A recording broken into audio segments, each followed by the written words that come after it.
नमस्कार श्रोताओं, शाम के ठीक 7:20 हुए हैं और ये समय है आपके अपने कार्यक्रम स्पोर्ट्स स्कैन का। आज के स्पोर्ट्स स्कैन के इस एडिशन के साथ मैं हूं आपका होस्ट और दोस्त सिद्धार्थ सिंह, और तमाम खेल खबरों पर विस्तार से चर्चा करने के लिए हमारे साथ स्टूडियो में आ चुके हैं वरिष्ठ खेल पत्रकार शबाब अनवर। शबाब, स्पोर्ट्स स्कैन कार्यक्रम में आपका स्वागत है। धन्यवाद और श्रोताओं को नमस्कार। सबसे पहले नजर डालते हैं अब तक की स्पोर्ट्स हेडलाइंस पर। लखनऊ में भारतीय महिला क्रिकेट टीम ने आज दूसरे एक दिवसीय मैच में दक्षिण अफ्रीका को 9 विकेट से हराया। भारत के ऑफ स्पिनर रविचंद्रन अश्विन फरवरी महीने के लिए ICC player of the month चुने गए हैं। विजय हजारे ट्रॉफी के क्वार्टर फाइनल मुकाबलों में उत्तर प्रदेश ने दिल्ली को और दूसरे मुकाबले में मुंबई की टीम ने सौराष्ट्र को हराकर सेमीफाइनल में जगह बनाई। दीपिका कुमारी, अंकिता भक्कत और कोमालिका बारी ने पुणे में आयोजित राष्ट्रीय ओलंपिक ट्रायल में प्रथम स्थान हासिल कर ओलंपिक क्वालिफायर के तीरंदाजी रिकर्व टीम स्पर्धा में जगह पक्की की।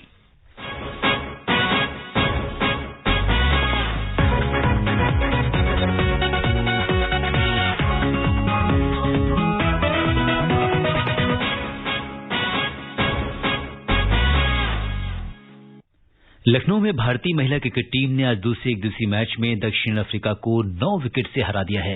5 मैचों की श्रृंखला में दोनों टीमें 1-1 से बराबरी पर हैं। पहले बल्लेबाजी करते हुए दक्षिण अफ्रीका ने 157 रन बनाए। जवाब में भारत ने 28वें ओवर में 1 विकेट के नुकसान पर लक्ष्य हासिल कर लिया। 4 विकेट लेने वाली झूलन गोस्वामी को प्लेयर ऑफ द मैच चुना गया है। आइए सुनते हैं इस मैच के बारे में हमारी सहयोगी दिव्या तोमर की ये रिपोर्ट। भारत ने लखनऊ के इकाना स्टेडियम में खेले जा रहे दूसरे ओडीआई मैच में दक्षिण अफ्रीका को 9 विकेट से हरा दिया है। ये टीम इंडिया की 16 महीने बाद पहली जीत है। टीम ने पहली बार 6 नवंबर 2019 को वेस्टइंडीज के खिलाफ वनडे जीता था। तेज गेंदबाज झूलन गोस्वामी ने 4 विकेट लेकर पहले दक्षिण अफ्रीका की पारी को 157 रन पर समेटा। इसके बाद स्मृति मंधाना ने 80 रन और पूनम राउत ने 62 रन की नाबाद पारी खेलकर टीम इंडिया को जीत दिला दी। भारतीय कप्तान मिताली राज ने टॉस जीतकर पहले गेंदबाजी का फैसला लिया। दक्षिण अफ्रीकी टीम की बल्लेबाजी अच्छी नहीं रही। टीम के 6 बल्लेबाज दहाई का आंकड़ा नहीं छू सके, वहीं 3 बल्लेबाज 15 से ऊपर रन नहीं बना पाए। लारा गुडॉल सबसे ज्यादा रन बनाने वाली बल्लेबाज रहीं। वे 49 रन बनाकर हरमनप्रीत कौर की बॉल पर क्लीन बोल्ड हो गई। वहीं कप्तान सुने लूस ने 36 रनों की पारी खेली। उन्हें मानसी जोशी ने सुषमा वर्मा के हाथों कैच कराया। इसके अलावा Lizelle Lee, Wolvaardt, M du Preez, Kapp T Chetty, Nadine de Klerk, Shabnim Ismail, Ayabonga Khaka और एन मलावा कुछ खास नहीं कर सकी। भारत की ओर से झूलन ने 4, राजेश्वरी गायकवाड़ ने 3, मानसी ने 2 और हरमनप्रीत ने 1 विकेट लिया। 158 रन के टारगेट का पीछा करने उतरी भारतीय टीम को जेमिमा रोड्रिग्स के रूप में पहला झटका लगा। वे 9 रन बनाकर शबनिम की गेंद पर आउट हुई। इसके बाद मंधाना ने T20 करियर की 12वीं 50 लगाई। वहीं पूनम ने भी चौथी 50 पूरी की।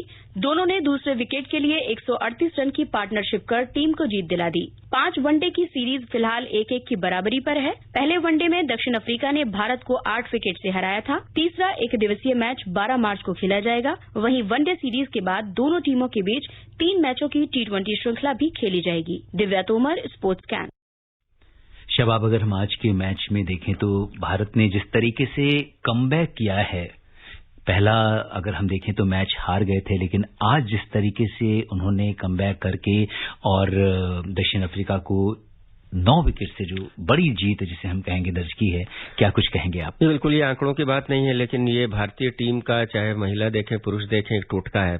श्रृंखला का पहला मैच हार जाना, उसके बाद श्रृंखला पर कब्जा करना। अभी आपने इंग्लैंड के ब्रूट टेस्ट सीरीज का में जो देखा, तो ये लगातार हम देखते आ रहे हैं कि भारतीय क्रिकेट टीम श्रृंखला में अगर अच्छा प्रदर्शन नहीं करती है तो इतनी क्षमता है खिलाड़ियों में टूर्नामेंट ये श्रृंखला में वापसी की, और इसका प्रदर्शन आज दूसरे मैच में उन्होंने कर दिखाया। 9 विकेट से जीतने का मतलब ये होता है कि खेल के हर क्षेत्र में आपने पूरी तरह से विपक्षी टीम को परास्त किया है, तो ये बहुत अच्छी बात है। और सबसे अच्छी बात यह है कि लगभग 16 महीने के बाद भारतीय टीम में पहला कोई अंतर्राष्ट्रीय इस दौरान मैच ही नहीं हुए थे जी। तो इतना बड़ा जो कहा जाए कि अंतराल हो और उसमें फिर कोविड का पीरियड रहा हो, खिलाड़ी बहुत ज्यादा निकल नहीं पाए थे, प्रैक्टिस नहीं हो सकी थी, क्योंकि क्रिकेट इंडोर गेम नहीं है कि आप अपने कैंपस में भी इसकी प्रैक्टिस कर सकते हैं बहुत ज्यादा। तो इतने दिनों तक क्रिकेट से दूर रहकर अगर श्रृंखला में इस तरह से भारतीय टीम ने वापसी की है, और पिछले मैच में भी भले ही टीम हारी थी लेकिन कई कीर्तिमान बने थे ज्यादा से ज्यादा मैच खेलने का, और मंधाना ने जिस प्रकार की बल्लेबाजी खासतौर से आज की है वो काबिले तारीफ है। और आज जो player of the match Jhulan Goswami रही हैं, 10 उन्होंने ओवर किए जिसमें से 42 रन देकर 4 विकेट हासिल की। देखिए, आमतौर से क्रिकेट में पहले हम ये देखते थे कि बल्लेबाजों को हम लोग उम्मीद कर रहे थे कि शायद आज एक मरतबा फिर जो बैट्सवुमेन है वो बाजी मारेंगे, लेकिन अब एक अच्छी बात ये होने लगी है कि बॉलरों को भी मैन ऑफ द मैच मिलने लगा है। और झूलन गोस्वामी ने जो 4 विकेट लिए उनमें तो 3 विकेट तो बहुत ही ज्यादा महत्वपूर्ण थे। 3 ऐसे विकेट थे जो मैच का नक्शा पलट सकते थे अगर वो विकेट अगर ज्यादा देर तक रह जाता तो निश्चित रूप से एकदम सही निर्णय। बिल्कुल। और स्मृति मंधाना की आपने बात करी कि 80 रन और वो भी नाबाद बनाए हैं, उनका साथ दिया है पूनम राउत ने, उन्होंने भी 62 रन की पारी खेली है। हालांकि स्मृति ने आज जिस तरीके से 64 गेंदों में 80 रन, बिल्कुल ताबड़तोड़, हम लोग यही समझ रहे थे कि हो सकता है वुमेन ऑफ द मैच वही हूं, लेकिन हुआ। और ये इसलिए देखा गया क्योंकि जो विकेट लिए थे वो काफी महत्वपूर्ण थे झूलन के।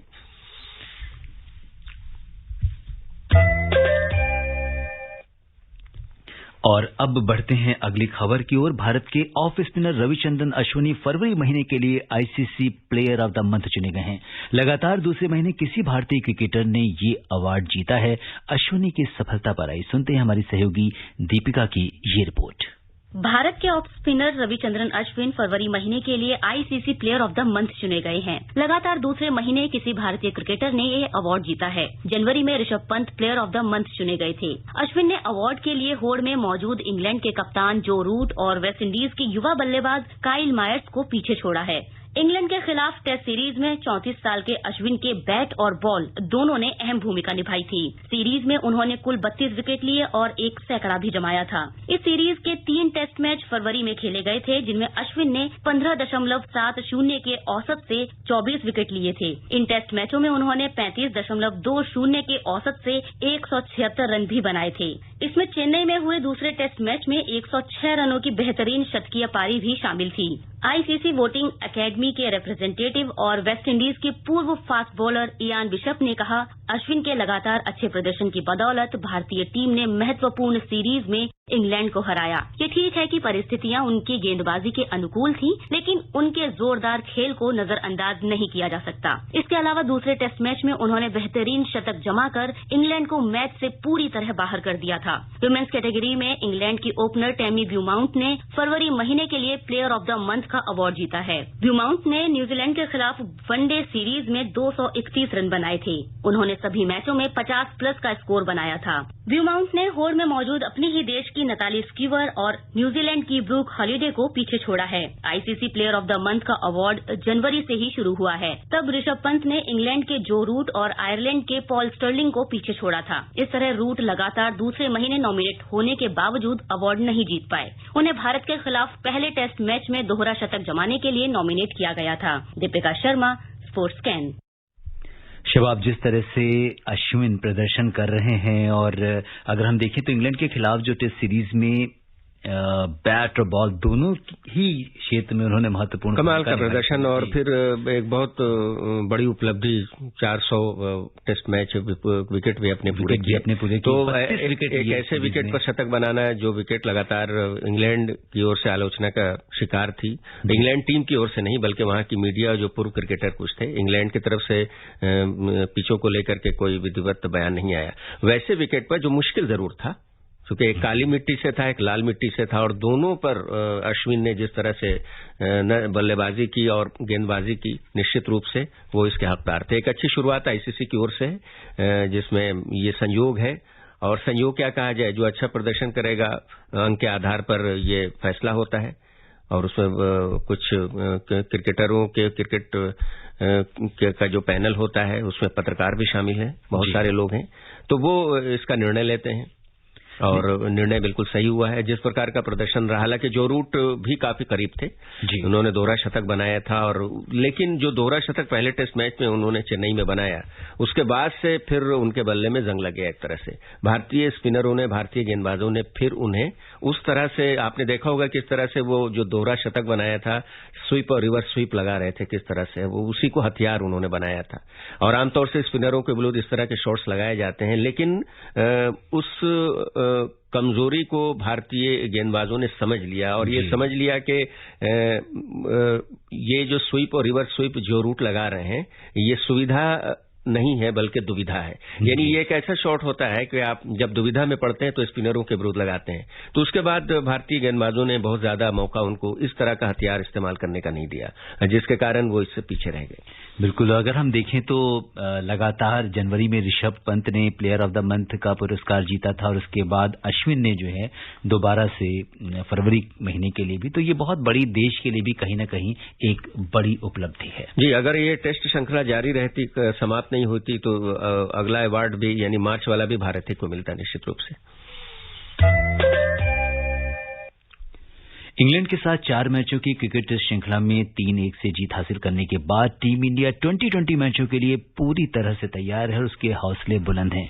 अगर टीम इंडिया 2020 मैचों की श्रृंखला में 4-1 या इससे बेहतर अंतर से जीत हासिल करती है तो वो आईसीसी रैंकिंग में दुनिया की बेस्ट 2020 टीम बन जाएगी। आइए सुनते हैं इस बारे में हमारी सहयोगी वर्तिका तोमर की ये रिपोर्ट। भारत और इंग्लैंड के बीच 12 मार्च से 5 T20 मैचों की सीरीज शुरू हो रही है। इस सीरीज को इसी साल होने वाले वर्ल्ड T20 की तैयारी के तौर पर देखा जा रहा है। इस सीरीज में 4-1 या इससे बेहतर अंतर से जीत हासिल करने पर भारतीय टीम आईसीसी रैंकिंग में दुनिया की बेस्ट T20 टीम बन जाएगी। हालांकि T20 क्रिकेट की शुरुआत से अब तक सभी टीमों के प्रदर्शन की बात करें तो भारतीय टीम पहले ही दुनिया में बेस्ट है। 100 या इससे अधिक T20 इंटरनेशनल मैच खेल चुकी टीमों में भारतीय टीम का जीत प्रतिशत सबसे ज्यादा है। भारत ने 2006 से अब तक 137 T20 अंतर्राष्ट्रीय मैच खेले हैं। इसमें टीम को 85 मैचों में जीत मिली है। पाकिस्तान की टीम इस मामले में दूसरे स्थान पर है। साउथ अफ्रीका की टीम तीसरे स्थान पर है। T20 इंटरनेशनल में टीम इंडिया ने अब तक ऑस्ट्रेलिया और श्रीलंका को सबसे ज्यादा 13 बार हराया है। भारतीय टीम घरेलू मैदान पर भी आधे से ज्यादा T20 मैच जीतती है। भारत ने अब तक घर में 47 में से 28 मुकाबले जीते हैं। भारत को T20 क्रिकेट में दुनिया की सफल टीमों में शुमार करने में विराट कोहली और रोहित शर्मा की बैटिंग की अहम भूमिका रही है। ये दोनों इन फॉर्मेट में भारत के लिए सबसे ज्यादा रन बनाने वाले टॉप 2 बल्लेबाजों में शामिल रहे हैं। विराट ने 85 मैचों में 2,928 रन बनाए हैं। वहीं रोहित शर्मा ने 108 मैचों में 2,773 रन बनाए हैं। गेंदबाजों की बात करें तो T20 क्रिकेट में जसप्रीत बुमराह, यजुवेंद्र चहल और रविचंद्रन अश्विन भारत के टॉप 3 परफॉर्मर रहे हैं। बुमराह ने 50 मैचों में और चहल ने 45 मैचों में 59 विकेट लिए हैं। अश्विन ने 46 मैचों में 52 विकेट लिए हैं। भुवनेश्वर कुमार 43 मैचों में 41 विकेट पर चौथे स्थान पर हैं। रविंद्र जडेजा 50 मैचों में 39 विकेट लेकर 5वें स्थान पर हैं। Divya Tomar, sports can. शबाब, जिस तरह से टीम इंडिया के हौसले बुलंद हैं और अब जो 12 मार्च से T20 मैचों की श्रृंखला शुरू हो रही है, तो जैसा कि इस रिपोर्ट में भी हमने सुना कि अगर श्रृंखला में 4-1 ऐसे बेहतर अंतर से टीम जीत हासिल करती है तो रैंकिंग में दुनिया की बेस्ट 2020 टीम बन जाएगी। बिल्कुल, और इसमें कोई शक नहीं कि 64% से ज्यादा T20 मैच भारत ने जीते हैं जितने अब तक खेले हैं, और अपने देश में तो प्रदर्शन का क्या कहना। लेकिन जिस तरह से हमने 3-1 से पराजित किया टेस्ट मैच को में आसानी से, उतनी आसानी से शायद इंग्लैंड की T20 टीम के विरुद्ध नहीं हो सकता, क्योंकि इंग्लैंड की जो T20 टीम है वो काफी मजबूत है। मुकाबला काफी दिलचस्प होगा। हालांकि हम उम्मीद करेंगे कि भारत तो T20 विश्व कप से पहले विश्व की नंबर 1 टीम बन जाएगी, उसके बाद भी मौका है। लेकिन एक तरफा मुकाबला कम से कम इंग्लैंड और भारत का इस T20 श्रृंखला में नहीं रहने वाला है, चूंकि काफी टीम बदल जाएगी इंग्लैंड की पूरी तरह से, और काफी बैलेंस टीम है। दिल्ली में आज विजय हजारे ट्रॉफी के 2 क्वार्टर फाइनल मुकाबले खेले गए। पहले मैच में उत्तर प्रदेश ने दिल्ली को 46 रन से हराया। वहीं दूसरे मुकाबले में मुंबई की टीम ने सौराष्ट्र को 9 विकेट से हराकर सेमीफाइनल में वो पहुंच गई है। मुंबई के लिए ओपनर पृथ्वी शॉ ने 123 गेंदों पर 185 रन की नाबाद पारी खेली। उन्हें इसके लिए मैन ऑफ द मैच खिताब से भी नवाजा गया। 11 मार्च को ही दिल्ली में ही दोनों सेमीफाइनल मुकाबले होंगे। पहले सेमीफाइनल में गुजरात की टीम उत्तर प्रदेश से खेलेगी, वहीं दूसरे सेमीफाइनल में कर्नाटक का सामना मुंबई से होगा। 14 मार्च को विजय हजारे ट्रॉफी का फाइनल मैच खेला जाएगा। तो अब ये कह सकते हैं कि जिस तरह से आज 2 टीमें 2 मुकाबले जो हुए हैं, काफी अहम मुकाबला है। जी बिल्कुल, उसमें सबसे बड़ी बात जो है पृथ्वी शॉ का काफी चर्चा है, क्योंकि पृथ्वी शॉ टीम इंडिया से बाहर हैं, और बाहर क्यों हैं सब लोग जानते हैं।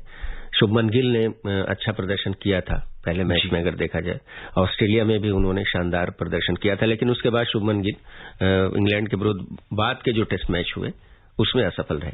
तो अब ऐसा लगता है कि पृथ्वी शॉ ने एक मर्तबा फिर भारतीय चयनकर्ताओं का ध्यान अपनी ओर आकृष्ट कराया है और जाहिर सी बात है कि प्रदर्शन के आधार पर ही राष्ट्रीय टीम में, विशेषकर टेस्ट टीम की अगर बात की जाए तो स्थान बनता है।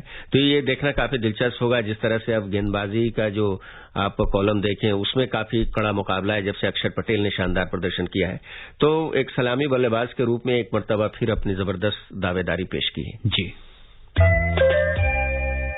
छत्तीसगढ़ के रायपुर में आयोजित road safety world cricket series के अंतर्गत आज मेजबान इंडिया लीजेंड और इंग्लैंड के बीच मुकाबला हो रहा है। भारत की ओर से सचिन तेंदुलकर और वीरेंद्र सहवाग जैसे दिग्गज खिलाड़ी आकर्षण के केंद्र बने हुए हैं। इस मैच में, इस प्रतियोगिता में विभिन्न देशों के पूर्व अंतर्राष्ट्रीय क्रिकेटर भाग ले रहे हैं। तो रोड सेफ्टी के लिए ये एक मैसेज, यह बिल्कुल एक संदेश देने के लिए ये प्रतियोगिता कराई जाती है कि मतलब सावधानी हटी दुर्घटना घटी। और हमने देखा है कि इस टूर्नामेंट का जो प्रसारण होता है तो वो आयोजकों की ओर से टिप्स भी दिए जाते हैं लोगों को। और सबसे बड़ी बात यह है कि काफी दिनों के बाद लेजेंड्स को देखने का मौका मिल रहा है, चाहे वो भारत के लेजेंड्स हों, उनमें सचिन तेंदुलकर,